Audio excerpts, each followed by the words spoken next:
Okay, so this is Harsha and Jacques' conversation. Take one. Action in three, two, one. Hi, everybody. I'm Harsha Kathard from Inclusive Practices Africa Research Unit at the University of Cape Town. It is my great pleasure today to have Dr. Jacques Lloyd with us. Jacques and I have a long history together, and today is really a catch up session on a very, very important topic on building inclusive health systems.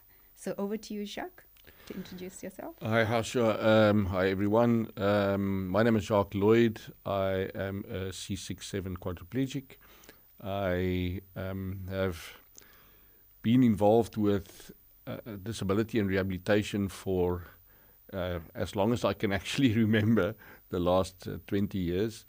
And it has really been a very interesting road that I've traveled, and it's so amazing to be able to sit here with Harsha and talk about the challenges that people with disabilities are experiencing when it comes to accessing health services.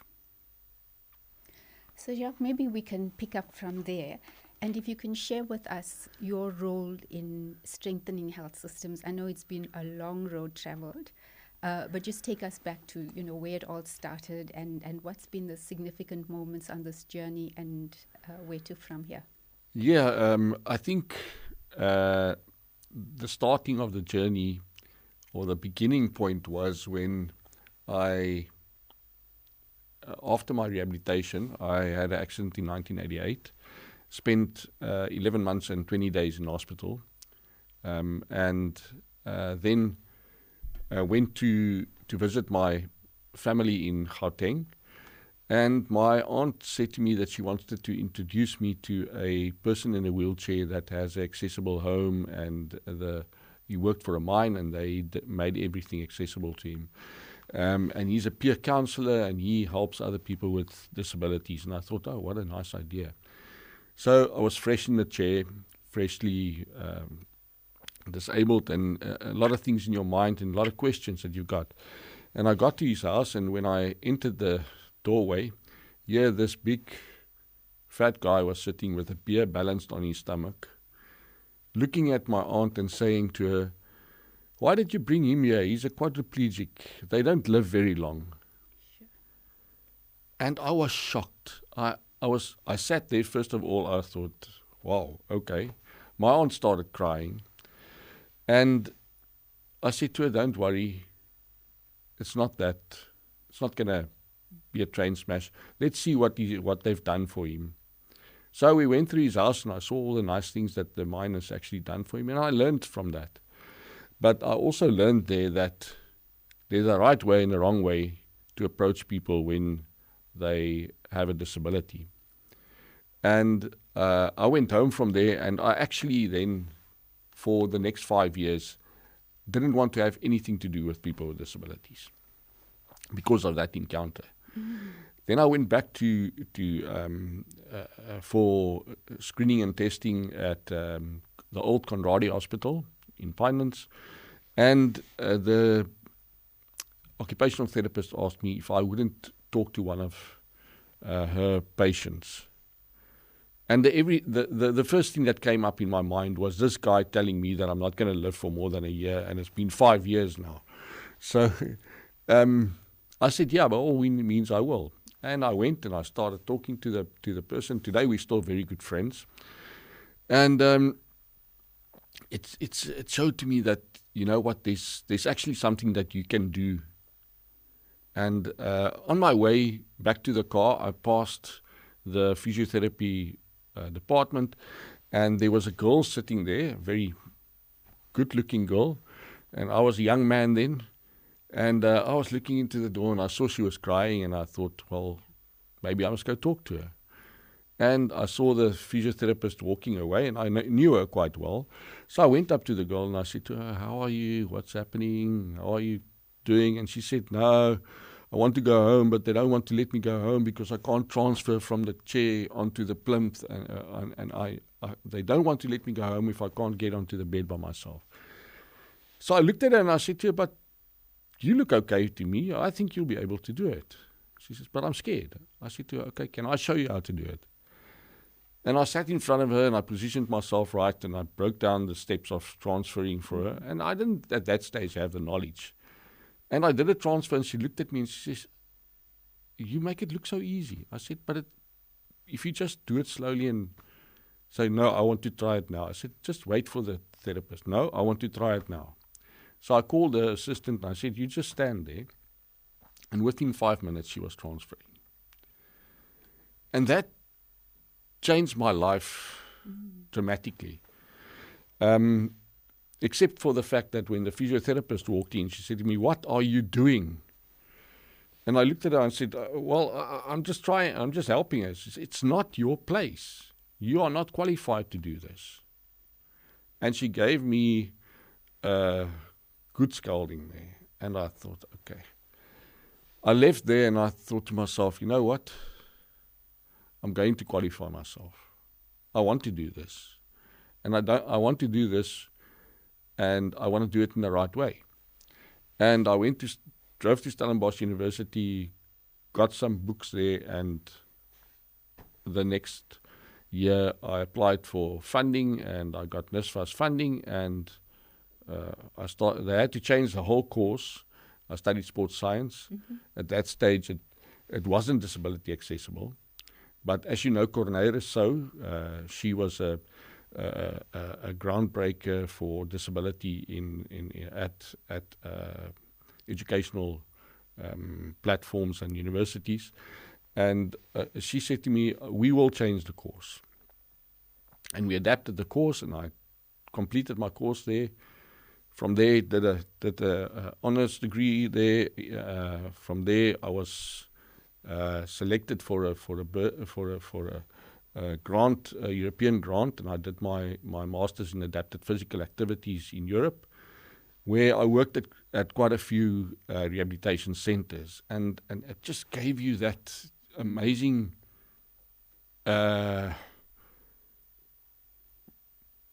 knowledge of what is actually there, what is possible. And I was offered a position at the university after my studies, and I said, no, I don't want to do this. I want to go back to Africa, and I really want to, what I've learned there, I want to go and implement it there. And I was fortunate when I got back. I got to the hospital again, and they wanted me to come and work there as a peer educator. And there was an organization called Motivation Africa. So just the where did you learn about the peer education, and was there training for that? That was now when I got involved with Motivation Africa. Motivation Africa was a peer-led organization who actually did peer support training in various countries in Africa. Okay. And they came to me and they said, but don't you want to get involved with us? And I said, by all means. And I was appointed peer support manager in Africa. And when I started working for them, I said to them, you know what, we've got a problem. We don't have a standardized manual. We need to get our ducks in a row with regards to having a material that we can train people in different countries and have a standard of training.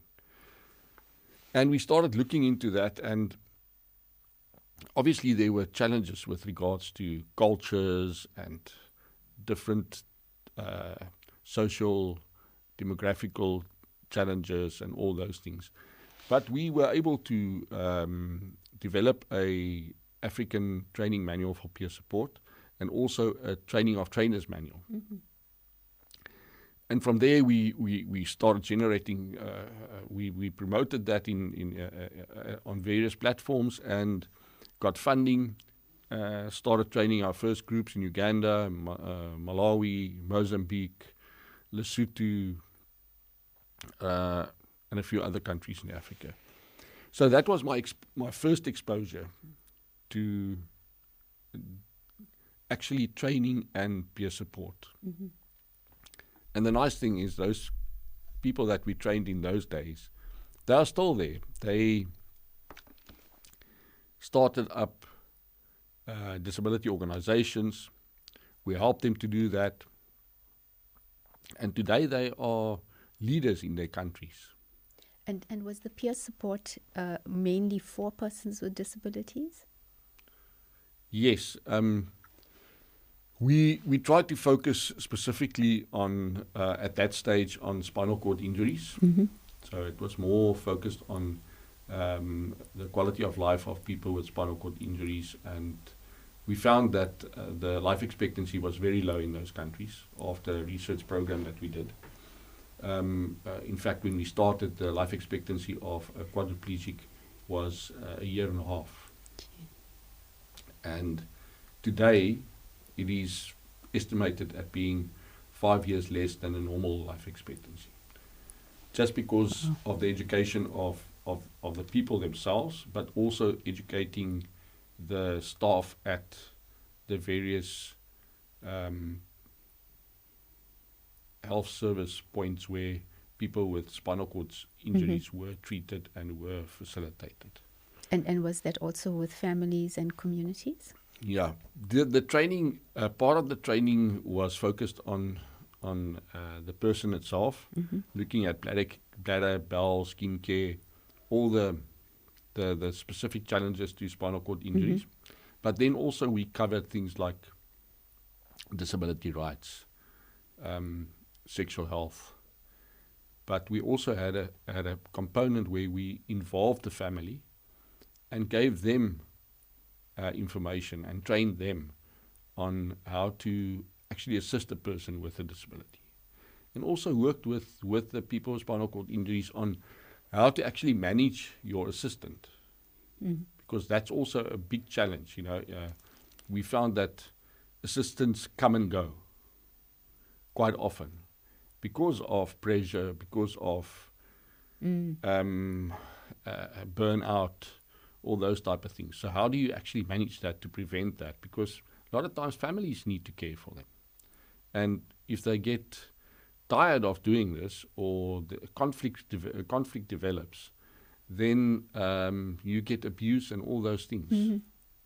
So it was really great to be able to see the change when people just started understanding, why is this person frustrated? What can we do to change it? What can we do to bladder management? What can we do to bowel management? How do we handle sexual health and those type of things? So that was the beginning of me getting involved in the health system and how our health systems actually works in Africa and South Africa, and it was really interesting. And so from there, I'm just going to take a sip. Sure.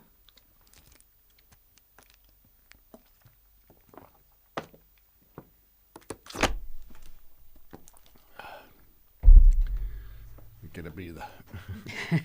So the next part of that journey, was that the PhD? The next part of the journey was actually not PhD.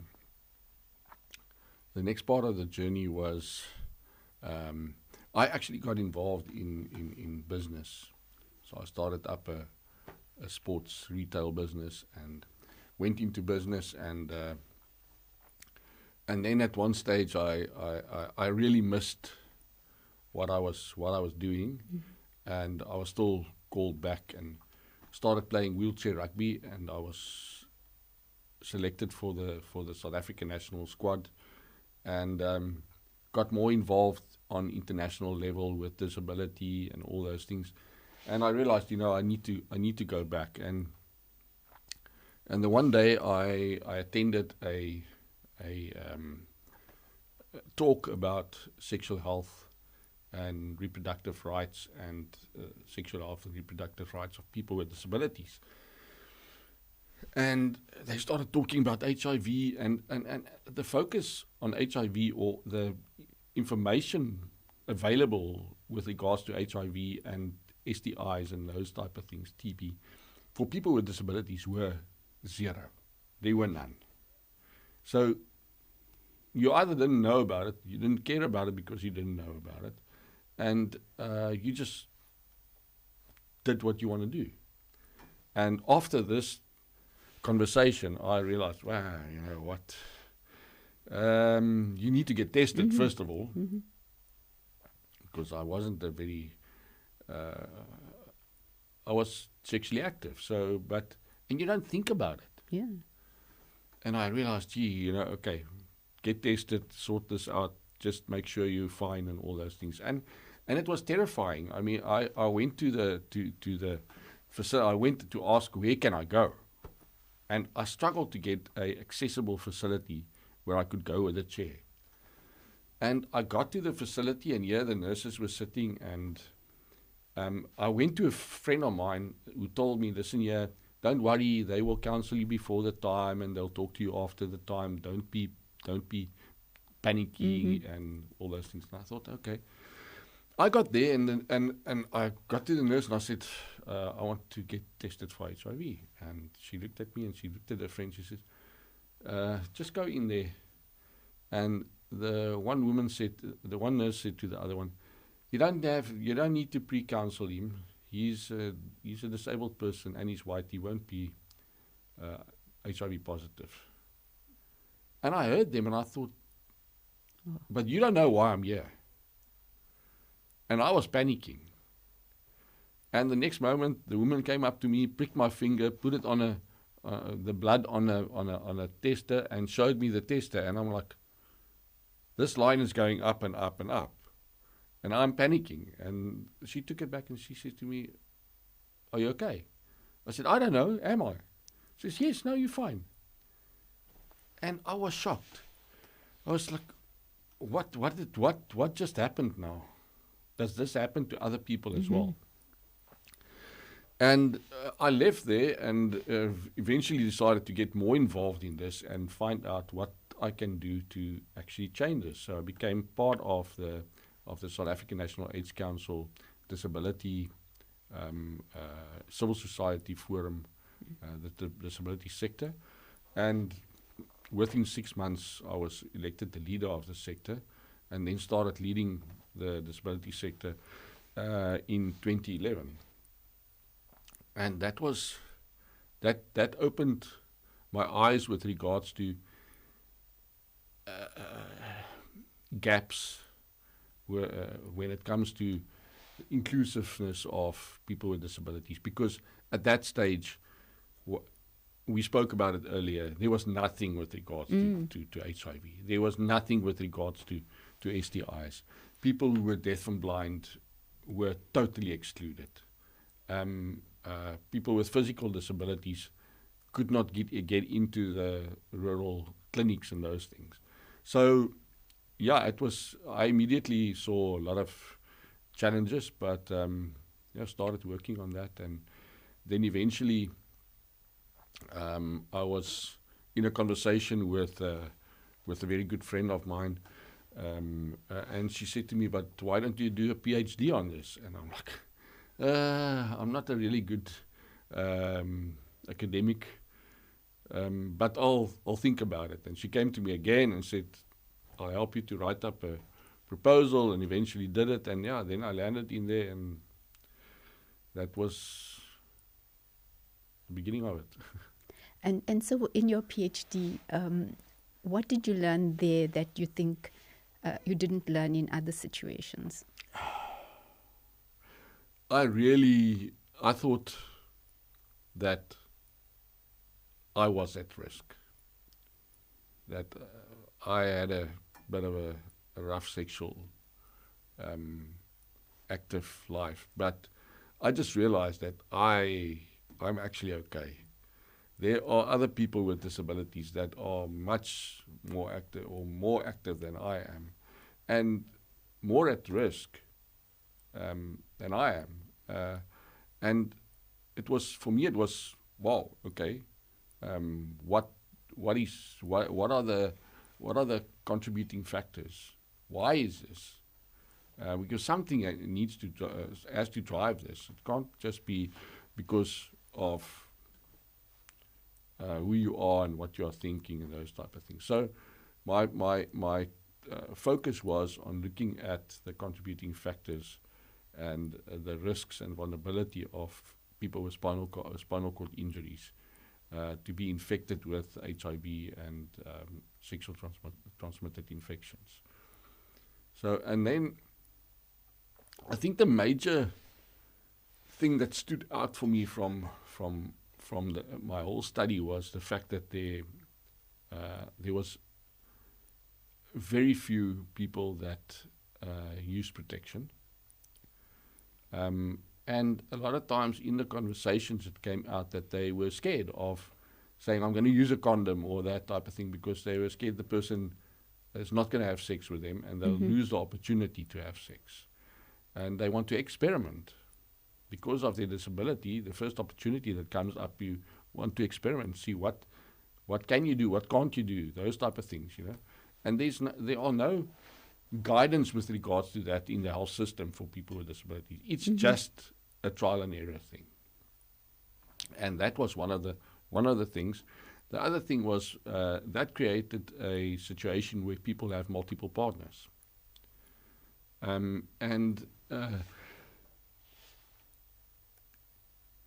top of that, the knowledge of HIV and the knowledge of the risks were very low, because people didn't have access to that. They weren't included in programs. They weren't included in information. There were no information for the blind. There were no information for the deaf. You will have programs that are held in the community, and there will be stairs at the entrance of the community. So people with physical disabilities didn't have access to it, and because of the lack of knowledge, all of these other things were just compiling factors. And an eye-opener was that the participants that were part of peer support programs had a significant higher knowledge of HIV and of the risks, also significant higher use of condoms and protection. And that immediately said to me, you know, this is the way we need to go. We need to have peer-to-peer interactions and education. And yeah, if that was the only thing that I learned from my PhD, I was actually very happy to see that, because it just showed that there is actually a remedy. And so after the PhD, what happened? Yeah,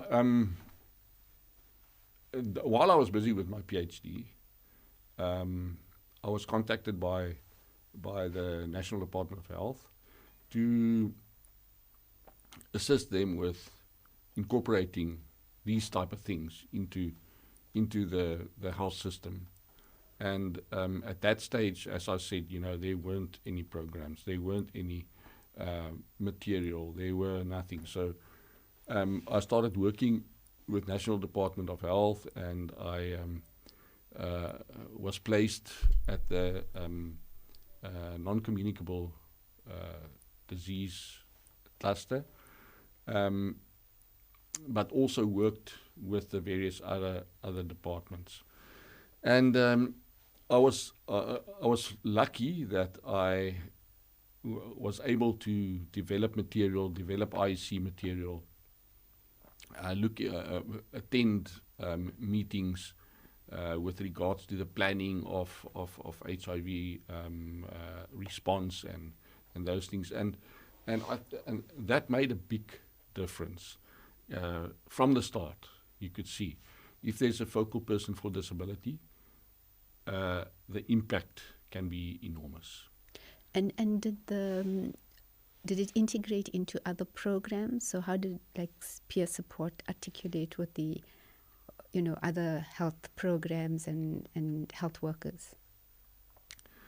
I think the challenge with the peer support was because it was in the back of my mind the whole time, I always looked at opportunities to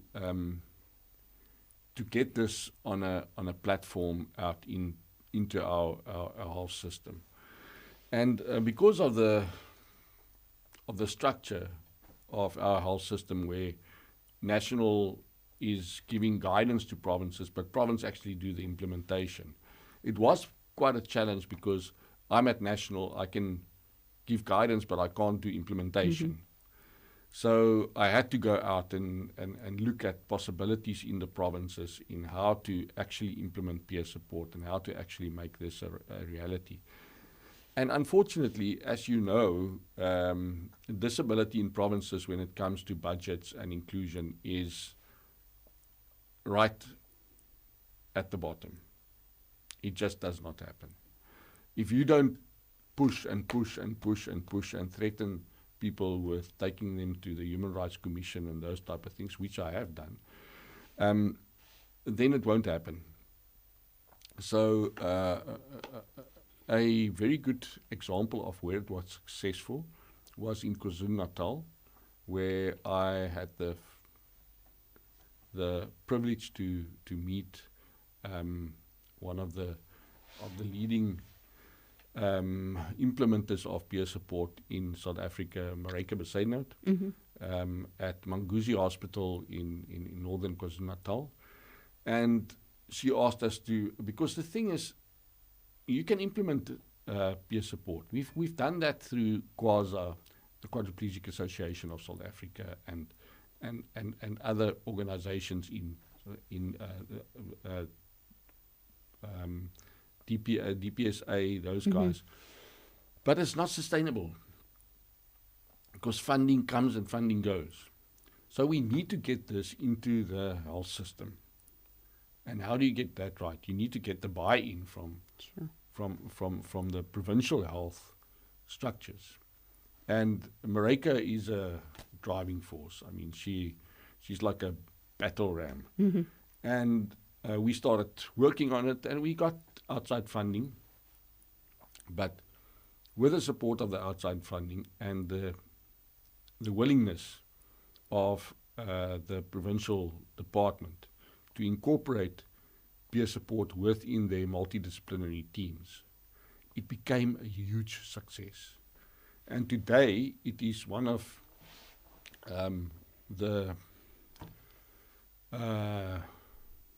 how can I put it, models Pilot. that you can actually follow and implement anywhere. So that was great, really great. And so is that program still running? So has it sustained? Yes, the program is still running. The program is now supported by the Rachel Swart Fund on a permanent basis, where the peer supporters are getting subsidies. They've got a memorandum of understanding with the department in KwaZulu-Natal, and they are fully incorporated into the system. They actually got to reach the people that are in very rural areas. They got an ATV, all-terrain vehicle sponsored, and the people with disabilities are on the vehicle with their wheelchairs on the back and with their repair kits to repair wheelchairs, to talk to the people that needs not counseling, but just a soundboard to voice their frustration with regards to things, and with that channel you actually pick up things that the clinicians don't pick up, and they can go back and they report on that, and the clinicians can do referrals depending on what is needed. So it's very successful, and I think it's just going to grow and grow and grow.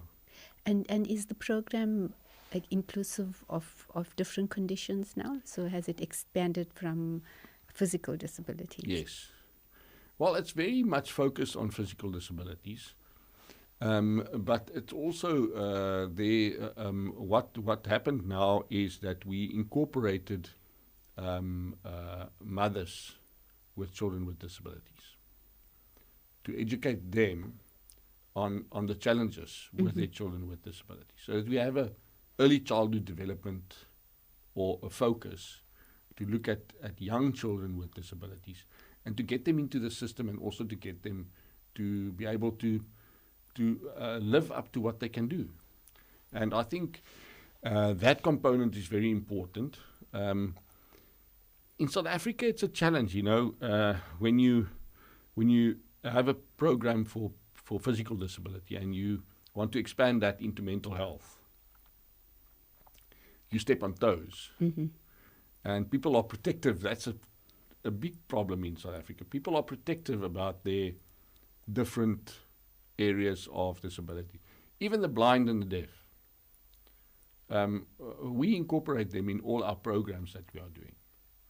But you need, if you want to do something like that, the first thing you need to do is make sure that you are that you've contacted the relevant disability organizations, that they know what you're doing, that they know what you're going to do, how their people are going to benefit from it, and also how will they grow as an organization.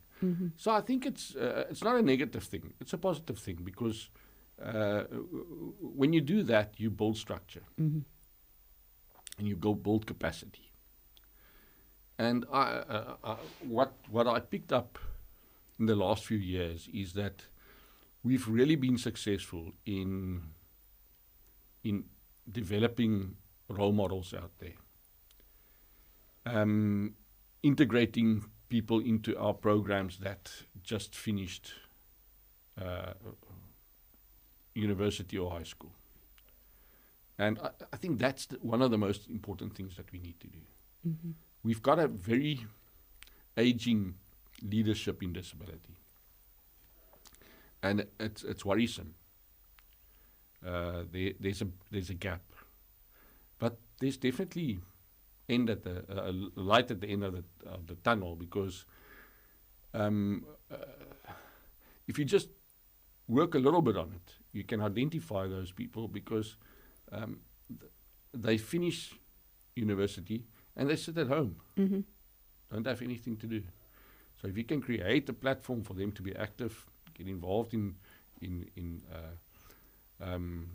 even if it's just advocacy or promoting well-being for people with disabilities, they just need a foot in the door. And how are the education programs funded? Is it private donor funding, CETAs, so somebody who's young, who wants to be involved and wants to have or participate in the peer education program, how would they be supported? That's a very good question and a very difficult question to answer. There are strong funding organizations in South Africa and in Africa. And what I have realized, especially when it comes to health, is that it's very important to make sure that we ensure that people with disabilities are part of policies, part of the development, that they are included in the development of programs, that they are included in securing funding or costing programs and those type of things. Because disability has got an extra cost. If you want to involve people in the training, you've got the person with a disability, you've got additional transport costs, you've got his helper that needs to be included, you've got braille provision that needs to be made. So there's a lot of extra things, and if you don't cost for that, and if you don't make sure that you cover that, then you can actually exclude a lot of people or harm people. So it's important to have people included with disabilities, with various disabilities included into program development, program planning, rollout of programs, and all those things. I think we've come a long way. When I started with the Civil Society Forum at the South African National AIDS Council in 2011, there was very limited disability inclusion. Currently, for the last 2 cycles, the previous disability plan, the National Strategic Plan, and the current National Strategic Plan that's coming into work now this year, is the most inclusive, disability inclusive plan in the world. And we worked on that. And the reason it is the most inclusive is because while it was developed, we worked with the Medical Research Council, we assessed the documentation that were drawn up, we identified gaps, we gave feedback to the disability sector, we got all the different disability organizations together, we had a brainstorming for 3-4 days on what needs to go in there, and it was an all-inclusive plan. And it was so nice to actually go back and say, here is what we want, based on evidence. Because since 2011, we were making an effort to do, through various organizations, and you've been part of that, to do research on disability and sexual health. And by having that and the evidence, we could go and say, this is what we want. In 2011, in 2014, with the 2017 cycle, in the NSP that were written up then, they excluded disability from the Global Fund GC7 application on the basis that there's not enough research and that including disability will weaken the application. And this decision was made by the CEO of SANAC and the country coordinating mechanism. And I said to them, how can you do this? I mean, these people are the most vulnerable of all your civil society forums. And they said, but there's no evidence. It will weaken our application. And I said to them, okay, next time when I come, I'll show you the evidence. And we worked on it, and we've got the evidence today, and today we all inclusive. So I think IPA can play a major role in just strengthening on what is there already. Yeah. So the idea of strengthening our systems through evidence is of course very important. But how do you see researchers in the various disciplines becoming disability inclusive in their research? Because I think there's a lot of research that is being done, and then disability is kind of either absent or maybe an afterthought. So how do we design studies that include persons with disabilities rather than also having separate studies? I can understand the importance of the focus, but at the same time, there's so much research being done on different aspects of everyday life, really. Well, my only answer on that is by changing the mindset of researchers, which is certainly something we'll do next. Yeah, I mean, it's.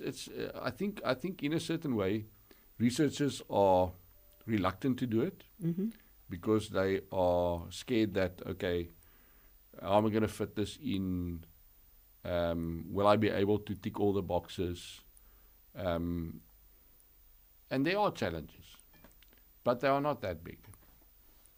If you speak to researchers that has been doing research with regards to disability for a long time, they will easily guide you in how to be able to do that. But it's important to have an inclusive approach, and obviously,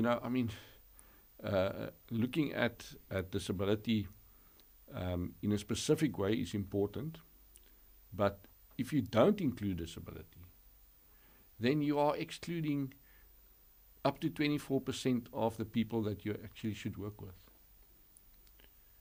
So it's just education. Yeah. And how do you see the future in terms of our health system strengthening? You certainly told us about the progress with the inclusive planning and design, but into the future around implementation, making sure that health systems throughout are inclusive. So not just, in a certain sector or where people have strong advocacy, that it actually becomes part of a system. You're putting me on the spot now with this, because yes, I'm really in South Africa. I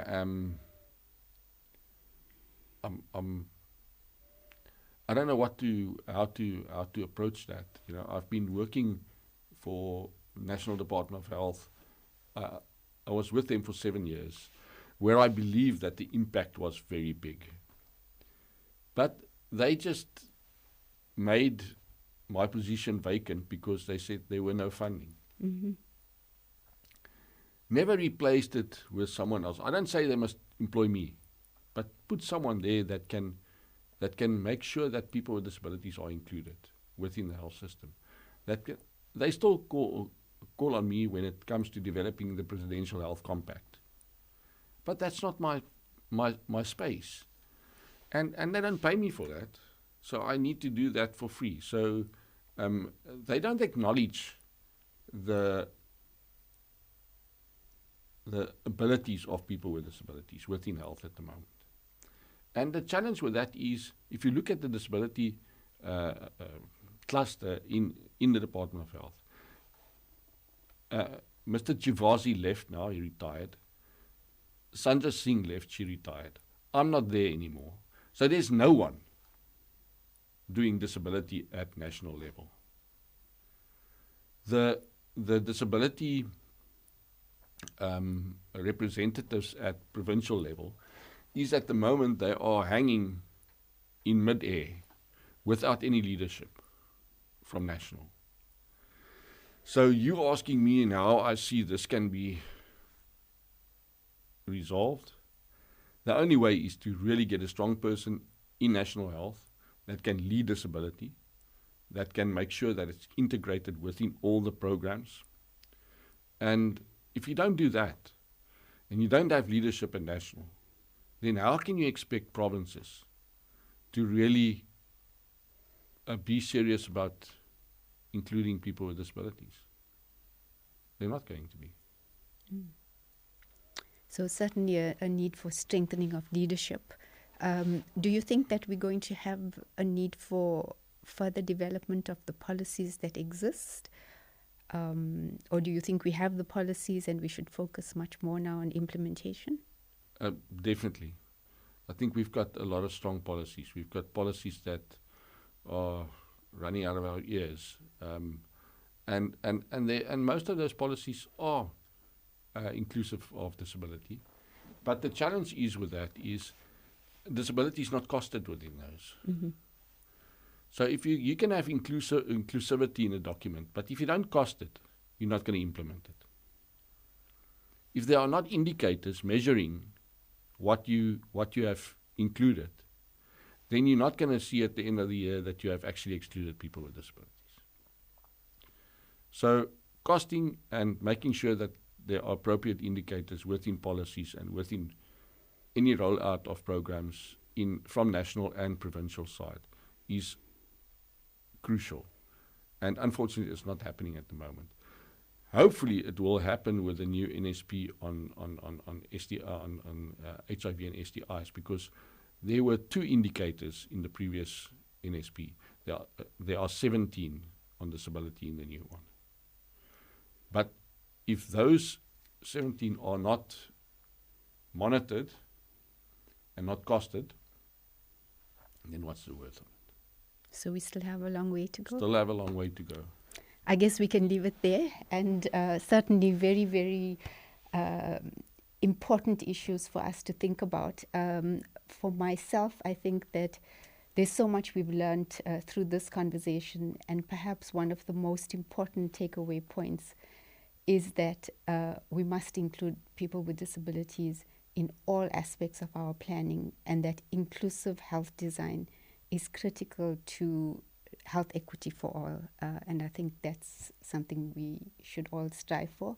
And we look forward to the research that will promote inclusive health throughout South Africa, and that it should be a part of our health system that continues to grow and develop in a way that we can all be proud of. Yes. Thank you very much for the opportunity, and I'm looking forward to taking this further, and the opportunity to actually see what we can do to make a change to include people with disabilities on all platforms. Thank you. Thank you. And cut. Okay.